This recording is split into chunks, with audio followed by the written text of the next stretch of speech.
The date was the 5th of May, 1945.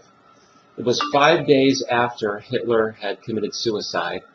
And because news traveled more slowly in those days, there were certain elements of World War II that were still raging on.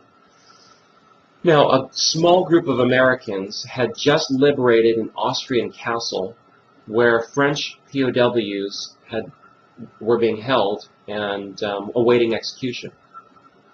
Now, in retaliation, several units of the 17th Waffen-SS Panzer Grenadier Division arrived with one mission: to kill the Americans, recapture the castle, and execute the prisoners. Now, an amazing moment happens here, and this has been billed as the strangest battle of World War II. The Americans and the POWs were then joined by German soldiers of the Wehrmacht to defend the castle and resist the SS. I want you to imagine the surprise of the Americans and the French prisoners as German soldiers, who apparently fed up with what the Nazi regime had been doing to their military and to their country, decided, we're done and we are going to stand with the Americans and with the French, and we're going to fight off the SS. It was the only time in World War II that the Americans and the Germans had fought together side by side. The Battle of Castle Itter ends well, and here's the reason why.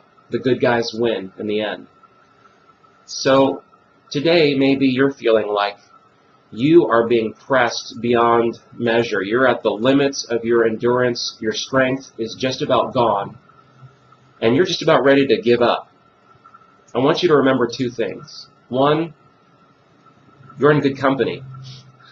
When trouble comes, you might even find support coming to you from places that you didn't even expect it. Just like those Americans, I'm sure, were surprised to see German troops join them to fight off other Germans. All of God's people are being gathered together, and at just the right moment, you will find that helping hand that you need.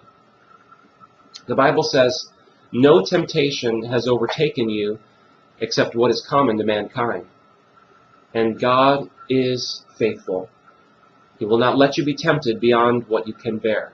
But when you are tempted, He will also provide a way out so that you can endure it. Number two, get inside the castle. You need to be behind the walls of protection. The Bible says God is our refuge. David wrote, "The Lord is my rock.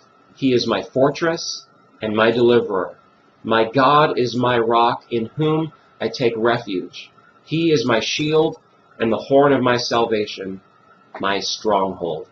I called to the Lord, who is worthy of praise, and I have been saved from my enemies." What a great feeling. So stick close to God, because in the end, the good guys win.